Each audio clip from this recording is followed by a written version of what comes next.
இது ஒரு 3 mark question. Derive an expression of potential energy of bar magnet in a uniform magnetic field. இதில் பார்த்தீங்கன்னா நம்ம எந்த எக்ஸ்பிரஷனை டெரைவ் பண்ண போகிறோம்னு பார்த்தீங்கன்னா பொட்டன்ஷியல் எனர்ஜிக்கான எக்ஸ்பிரஷன் அந்த ஈக்குவேஷனை தான் டெரைவ் பண்ண போகிறோம். பாருங்கள், இதோடது பார்த்தீங்கன்னா ஆஃப் ஏ பார் மேக்னெட்டு. இந்த பார் மேக்னெட் எங்கே பிளேஸ் பண்ணியிருக்காங்க? இன் ஏ யூனிஃபார்ம் மேக்னெட்டிக் ஃபீல்டு. ஓகேவா? இப்போ தான் நம்ம வந்துட்டு இதுக்கு முன்னாடி ஒரு கொஸ்டின் பார்த்தோம். அது என்ன பார்த்தோம் பார்த்தீங்கன்னா, இந்த யூனிஃபார்ம் மேக்னெட்டிக் ஃபீல்டில் ஒரு பார் மேக்னெட்டை பிளேஸ் பண்ணும்போது எவ்வளோ டார்க் எக்ஸ்பீரியன்ஸ் பண்ணுது அதோட எக்ஸ்பிரஷனை டெரைவ் பண்ணும். இப்போ பார்த்தீங்கன்னா அதே magnetic field uniform magnetic field தான், அதில் இந்த பார் மேக்னெட்டை நம்ம பிளேஸ் பண்ணுறோம். ஆனால் இப்போ என்ன இதோட எக்ஸ்பிரஷனை நம்ம டெரைவ் பண்ண போகிறோம்னா பொட்டன்ஷியல் எனர்ஜியோட எக்ஸ்பிரஷனை டெரைவ் பண்ண போகிறோம். சரியா? ரொம்ப சிம்பிளான டயக்ராம் தான். யூனிஃபார்ம் மேக்னெட்டிக் ஃபீல்டை போட்டுட்டு ஒரு பார் மேக்னெட் எவ்வளோ ஆங்கிளில் இருக்குது பார்த்தீங்கன்னா, பார் மேக்னெட்டுக்கும் இந்த மேக்னெட்டிக் ஃபீல்ட் லைன்ஸுக்கும் உள்ள ஆங்கிள் வந்து தீட்டா இருக்குது. சரியா? இவ்வளோ தான், ரொம்ப சிம்பிளான டயக்ராம் தான். Theory பார்த்தலாமா? when a bar magnet of dipole moment pm vector is held at an angle theta with a direction of uniform magnetic field b vector. இது ரொம்ப ஈஸியான ஒரு தியரி தான். பாருங்கள், ஒரு பார் மேக்னெட் வந்துட்டு அதோட டைபோல் மூமெண்ட் pm வெக்டர் இருக்குது. அது வந்து இந்த மேக்னெட்டிக் ஃபீல்டோட தீட்டா ஆங்கிள் இருக்கிற மாதிரி என்ன பண்ணியிருக்காங்க? பிளேஸ் பண்ணியிருக்காங்க. The magnitude of the torque acting on the dipole is already you know very well. இதுதான் நம்ம போன கொஸ்டினில் பார்த்தோம் இல்லையா? ஆமாம், tau b vector is equal to pm vector modulus of pm vector modulus of b vector sin theta. ஆக்சுவலாக இதில் வந்து பார்த்தீங்கன்னா இந்த மாடுலஸும் இந்த வெக்டரும் கேன்சல் ஆகிடுச்சுன்னா pmb sin theta தான் வரும். சரியா? இது மாடுலஸில் போட்டிருக்கிறதுனால பார்த்தீங்கன்னா இந்த மாதிரி போட்டிருக்காங்க. இது already you know very well, ஏற்கனவே நடத்திருக்கேன் இல்லையா அது? சரி, அடுத்து திரும்ப போகலாம். பாருங்க, அடுத்து if the dipole is rotated through a very small angular displacement d theta against the torque tau b at constant angular velocity. You know very well, ஒரு மேக்னெட்டை வந்துட்டு யூனிஃபார்ம் மேக்னெட்டிக் ஃபீல்டில் பிளேஸ் பண்ணும்போது கண்டிப்பாக டார்க் ஆக்ட் ஆகி என்ன ஆகும்? Rotate ஆகும் இல்லையா? இங்கே வந்து பார்த்தீங்கன்னா அது வந்து ஒரு ஸ்மால் ஆங்குலர் டிஸ்பிளேஸ்மெண்ட் ஆகுதுன்னு சொல்கிறாங்க. அதோட வேல்யூ இங்கே கொடுத்துருக்காங்க டி தீட்டா. இந்த அளவுக்கு வந்துட்டு அது என்ன ஆகுது? மேக்னெட் வந்துட்டு ரொட்டேஷன் ஆயிருக்கு, ஒரு டேர்னிங் மூமெண்ட் ஆயிருக்கு டவுனால, அதாவது டார்க்னால வந்து பார்த்தீங்கன்னா அந்த மாதிரி ஆயிருக்கு. Then the work done by the external torque for this small angular displacement is given by. இப்போ நம்ம இந்த டார்க்கோட வேல்யூவை, அதாவது work done by the external torque, என்ன ஒர்க் டன் வந்துட்டு அந்த எக்ஸ்டர்னல் டார்க் பண்ணியிருக்கு அப்படின்னா அந்த மேக்னெட்டை டி தீட்டா அளவுக்கு அந்த ஆங்கிளுக்கு என்ன பண்ணியிருக்கு? டிஸ்பிளேஸ் பண்ணியிருக்கு. இப்படி டேர்ன் பண்ணியிருக்கு இல்லையா? இப்படி இருக்கிற மேக்னெட்டை கொஞ்சம் அப்படி டேர்ன் பண்ணியிருக்கு. அந்த ஒர்க் டனை தான் வந்து நம்ம என்ன பண்ணுறோம் இங்கே எழுதுகிறோம். பொதுவாக ஒர்க் டனுக்கு ஃபார்முலா உங்களுக்கு தெரியும்னு நினைக்கிறேன், சின்ன கிளாஸில் படிச்சிருப்பீங்க. Work done is equal to force into displacement சொல்லுவாங்க. இங்கே ஃபோர்ஸ்ன்றது இந்த எக்ஸ்டர்னல் டார்க் வந்துட்டு அதுக்கப்புறம் டிஸ்பிளேஸ்மெண்ட் வந்துட்டு என்ன பார்த்தீங்கன்னா டி தீட்டா நம்ம தேதியில் சொல்லியிருக்கோம், அது இங்கே போட்டிருக்கோம் ஃபோர்ஸ் இன்டூ டிஸ்பிளேஸ்மெண்ட். இது ஈக்குவேஷன் நம்பர் 2 எடுத்துகிட்டு இருக்கோம். ஏற்கனவே ஒரு ஈக்குவேஷன் இங்கே கீழே எழுதணும் இல்லையா? இது 1 எடுத்துகிட்டு இருக்கோம். சரியா? இப்போ அடுத்தது பாருங்களேன், the bar magnet has to be moved at constant angular velocity. இப்போ என்ன ஆக ஆரம்பிக்குது? கான்ஸ்டன்ட் வெலாசிட்டியில் பார் மேக்னெட் மூவ் ஆகுது, which implies that அதை நம்ம இப்போ எப்படி எழுதலான்னு பார்த்தீங்கன்னா, இப்போ இந்த மேக்னிடியூட் ஆஃப் நம்ம ஏற்கனவே ஒரு வேல்யூ ஃபர்ஸ்ட் ஈக்குவேஷனில் கொடுத்தோம் இல்லையா?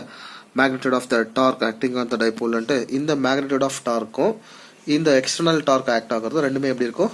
ஈக்குவலாக இருக்கும். ஏன்னா டார்க் எந்த அளவுக்கு எக்ஸ்டர்னல் டார்க் வந்துட்டு அந்த மேக்னெட்டில் ஆக்ட் ஆகுதோ அந்த அளவுக்கு தான் வந்து டார்க்கோட மேக்னிடியூட் கிடைக்கும் இல்லையா? இது ரெண்டுமே ஈக்குவல் அப்படின்னு சொல்லிட்டு இதுக்கப்புறம் என்ன செய்யறோம்னா ஃபர்ஸ்ட் ஈக்குவேஷனில் செகண்டில் சப்ஸ்டிட் பண்ணுறோம். ஃபர்ஸ்ட் ஈக்குவேஷனில் இந்த டவ் எக்ஸ்டர்னல் இருக்குல்ல, இதோட வேல்யூ அங்கே இருக்குது, அதை கொண்டு வந்து நீங்கள் இங்கே சப்ஸ்டிட் பண்ணிங்கன்னா என்ன கிடைக்கும் பாருங்களேன். dw is equal to இந்த டவ் எக்ஸ்டர்னலுக்கு என்ன பண்ணோம்னா pmb sin theta, அதுக்கப்புறம் இந்த டி தீட்டாவை நம்ம இங்கே ஆட் பண்ணிக்கிறோம். சரியா? அடுத்து பாருங்களேன், இப்போ எனக்கு என்ன அப்படின்னா இந்த மேக்னெட் வந்துட்டு டி தீட்டாவுக்கு வந்து கொஞ்சம் தான் ஒரு ஸ்மால் டிஸ்பிளேஸ்மெண்ட் ஆகுது. சார் டோட்டலாக எவ்வளோ டிஸ்பிளேஸ்மெண்ட் ஆகுது சார் அப்படின்னா பாருங்கள், the total work done in rotating the டைபோல்னா மேக்னெட்னு அர்த்தம் இல்லை, from theta dash to theta is. இப்போ நம்ம டோட்டல் ஒர்க் டனை கண்டுபிடிக்கிறோம். சார் இங்கே வந்துட்டு ஒரு ஸ்மால் ஒர்க் டனை தான் நம்ம கண்டுபிடிச்சோம். This is the small work done of the displacement of the magnet. அது இவ்வளோ சார். டோட்டல் ஒர்க் டன் எவ்வளோ சார்னா அப்போ டோட்டல் டிஸ்பிளேஸ்மெண்ட் என்னன்னு கண்டுபிடிக்கணும். என்னது டோட்டல் டிஸ்பிளேஸ்மெண்ட் பார்த்தீங்கன்னா தீட்டா டேஷில் இருந்துட்டு தீட்டா தான் டிஸ்பிளேஸ்மெண்ட் ஆகுது இல்லையா. அப்போ டோட்டல் ஒர்க் டன் எப்படி கண்டுபிடிக்கணும், ஒன்றும் இல்லை, இங்கே மேலே இருக்கிற இந்த ஸ்மால் டிஸ்பிளேஸ்மெண்ட் இருக்குல்ல, இந்த ஸ்மால் ஒர்க் டன் கண்டுபிடிச்சோம்ல, அதை நம்ம இன்டெகிரேட் பண்ணிட்டோம்னா நம்மளுக்கு என்ன கிடச்சிடும், டோட்டல் ஒர்க் டன் கிடச்சிடும். இதை நான் ஏற்கனவே சொல்லியிருக்கேன், ஃபிசிக்ஸில் எப்பவுமே வந்துட்டு ஒரு ஸ்மால் ஒர்க் டன் கண்டுபிடிச்சிட்டோன்னா அதை இன்டெகிரேட் பண்ணணும், பட் லிமிட்டிங் கொடுக்கணும். எதுலேருந்து இது வரைக்கும் சார், தீட்டா டேஷ்ல இருந்துட்டு தீட்டா வரைக்கும், இது வரைக்கும் டிஸ்பிளேஸ்மெண்ட் ஆகுதுல, இதை கொடுத்துட்டு அதை நம்ம இன்டெகிரேட் பண்ணிட்டோம்னா வேல்யூவை, you will get the total work ton. Okay, so the total work ton which is equal to, இங்கே பாருங்க, இந்த மேலே இருக்கிற வேல்யூவை நம்ம என்ன பண்ணிடுறோம், இன்டெகிரேட் பண்ணிடுறோம் from the limits theta dash to theta. Okay, இதில் பிஎம்பி சைன் தீட்டா அப்படின்னா டார்க்கோட வேல்யூ டவு, இந்த டி தீட்டா அப்படியே போட்டுட்ருக்கோம். அடுத்த ஸ்டெப்பில் பார்த்தீங்கன்னா இந்த ஃபுல் வேல்யூ மேலே இருக்கிற இந்த வேல்யூ அப்படியே எடுத்து டேரெக்டாக போடலாம். இது நீங்கள் போடாமே கூட டேரெக்டாக இது அப்படியே எடுத்துட்டு இங்கே போடலாம், தப்பு இல்லை. Theta dash to theta PMB sine theta d theta. ஓகேவா, இப்போ இதை இன்டெகிரேட் பண்ண போகிறோம். இதில் இன்டெகிரேட் பண்ணும்போது கான்ஸ்டண்ட்டாக வெளியே எடுத்துடணும். பாருங்களேன், பிஎம்பி கான்ஸ்டன்ட் அதை வெளியே எடுத்துட்டோம். அப்போ integral of sine theta d theta, இங்கே நான் நோட் போட்டு தனியாக போட்டிருக்கேன். Integral of sine theta d theta இதோட வேல்யூ பார்த்தீங்கன்னா என்ன கிடைக்கு, மைனஸ் காஸ் தீட்டா. அப்போ டேரெக்டாக அதை மைனஸ் காஸ் தீட்டா போட்டு லிமிட்ஸ் வந்துட்டு from theta dash to theta போட்டுடுறோம். ஓகேவா, இப்போ என்ன செய்யறோம்னா ஃபார்முலா இருக்கு, அப்பர் லிமிட் மைனஸ் லோயர் லிமிட்னு பண்ணணும் இல்லையா. இந்த மைனஸை காமனாக அப்படியே நம்ம வச்சுட்டு இந்த காஸ் தீட்டாவில் வந்து பார்த்தீங்கன்னா தீட்டா சப்ஸ்டிட் பண்ணிங்கன்னா தீட்டா அப்படியே தான் வரப்போகுது. Appar limit minus lower limit வந்து பார்த்தீங்கன்னா இப்போ காசில் தீட்டா இருக்கிற இடத்துல தீட்டா டேஷ் நம்ம போட போகிறோம். கரெக்டாக இந்த மாதிரி வந்து இருக்கும். ஓகே, இப்போ அடுத்து பாருங்களேன், this work done is stored as potential energy in bar magnet at an angle theta when it is rotated from theta dash to theta and it can be written as. Okay, இப்போ இந்த work done கண்டுபிடிச்சிருக்கோம்ல sir, இந்த work done எங்கே sir இருக்கும் அப்படின்னு பார்த்தீங்கன்னா, this work ton already வந்து பார்த்தீங்கன்னா ஒரு பொட்டன்ஷியல் எனர்ஜியாக வந்துட்டு பார் மேக்னெட்லேயே ஸ்டோர்ட் ஆகிருக்கும். ஏன் சார் அப்படின்னா, இந்த பார் மேக்னெட்டை ரொட்டேட் பண்ணுறதுக்கு வேற எங்கேருந்தோ வந்துட்டு பார்த்தீங்கன்னா இந்த ரொட்டேஷன் வேலையை செய்யறதுக்கு எனர்ஜி வந்துட்டு வேற எங்கேயும் யூஸ் பண்ணல, அந்த எனர்ஜி எங்கேயே இருக்குது, பார் மேக்னெட்லேயே வந்து ஸ்டோர்டாக இருக்குது. என்னவா இருக்குன்னா பொட்டன்ஷியல் எனர்ஜியாக ஸ்டோர்டாக இருக்குது. சரியா, அதனால தான் அது வந்து பார்த்தீங்கன்னா தீட்டா டேஷ்லேருந்து தீட்டா வரைக்கும் என்ன பண்ணியிருக்கு, டிஸ்பிளேஸ்மெண்ட் ஆயிருக்கு. இப்போ இதை நம்ம என்ன செய்ய போகிறோம், இந்த ஒர்க் டன் தான் வந்துட்டு பார்த்தீங்கன்னா பொட்டன்ஷியல் எனர்ஜியாக ஸ்டோர் ஆயிருக்கு அப்படின்னா, அப்போ இந்த ஒர்க் டன் தான் என்னது, பொட்டன்ஷியல் எனர்ஜி. ஸோ இந்த ஒர்க் டனுக்கு பதில் நம்ம டேரெக்டாக மைனஸ் பண்ணுறோம், potential energy use equal to இந்த சேம் ஆன்சர் அப்படி நம்ம எடுத்து போட்டுக்கிறோம். இது ஈக்குவேஷன் நம்பர் 3. நெக்ஸ்ட் பாருங்க, in fact equation 3 gives the difference in potential energy between the angular positions theta dash to theta. சரியா, இது வந்து பார்த்தீங்கன்னா difference in potential energy. ஏன்னா இங்கே பாருங்களேன், PMB cos theta அதுக்கப்புறம் minus PMB cos theta dash. அப்போ ரெண்டு பொசிஷன்லேயும் வந்து பார்த்தீங்கன்னா அதோட டிஃப்ரென்ஸை தான் நம்ம வந்து இங்கே மேலே போட்டிருக்கோம் இல்லையா. அப்போ இது வந்து பொட்டன்ஷியல் எனர்ஜி டிஃப்ரென்ஸ் இது. Okay, difference in potential energy தான் இது. சரி, okay, we can choose the reference point theta dash is equal to 90. Sir, ஒருவேளை இந்த தீட்டால இருந்து இந்த தீட்டா டேஷ் வந்துட்டு டிஸ்பிளேஸ் ஆகுதுல, அப்படி டிஸ்பிளேஸ் ஆகும்போது ஒரு ரெஃபரன்ஸை நம்ம என்ன பண்ணுறோம், இந்த இடத்துல தீட்டா டேஷை 90 டிகிரின்னு எடுத்தோம்னா நம்ம ஆன்சர் எப்படி மாறும் பார்த்தீங்கன்னா, so that the second term the equation becomes 0. பாருங்களேன், இந்த ஈக்குவேஷனில் இந்த செகண்ட் டேர்ம் என்ன ஆயிடுது, 0 ஆயிடுது. ஏன் சார் அப்படின்னா தீட்டா டேஷ் 90 டிகிரி நீங்கள் சப்ஸ்டியூட் பண்ணீங்கன்னா காஸ் 90 என்ன வரும், 0 ஆகிடும். அப்போ இந்த டேர்ம் ஃபுல்லாகவே 0 ஆகிடும். மீதி என்ன இருக்கும் பார்த்தீங்கன்னா மைனஸ் பிஎம்பி காஸ் தீட்டா மட்டும் தான் இருக்கும். செகண்ட் டேர்ம் 0 ஆகிடும். And the first equation can be written as. இப்போ அதனால அது செகண்ட் டைம் 0 ஆயிடுச்சுன்னா மீதி என்ன இருக்கும் பாருங்களேன், ரிமைனிங் உங்களுக்கு ரிமைனிங் இதுதான் வரும். Second time cos theta dash 0 ஆயிடும் இல்லையா. பாருங்க, the potential energy stored in a bar magnet in a uniform magnetic field is given by, இது நம்ம அப்படியே என்ன பண்ண போறோம்னா, இங்க பாருங்களேன், AB cos theta, இது வந்து காஸ் தீட்டா வந்தால் டாட் ப்ராடக்ட் வரும், சைன் தீட்டா வந்தால் கிராஸ் ப்ராடக்ட் வரும் இல்லையா. காஸ் தீட்டா டாட் ப்ராடக்ட்ன்றதுனால ஏ வெக்டர் டாட் பி வெக்டர்னு இதை மாற்றிக்கலாம். இந்த மைனஸ் அப்படியே தான் இருக்குது.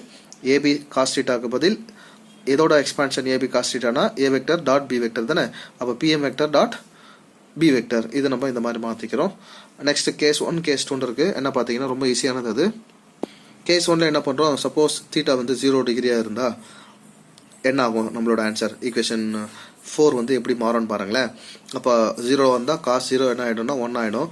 ஸோ இந்த காஸ் தீட்டா 1 ஆகிடுச்சுன்னா மீதி என்ன இருக்கும்னு பார்த்தீங்கன்னா மைனஸ் பிஎம்பி மட்டும்தான் இருக்கும்.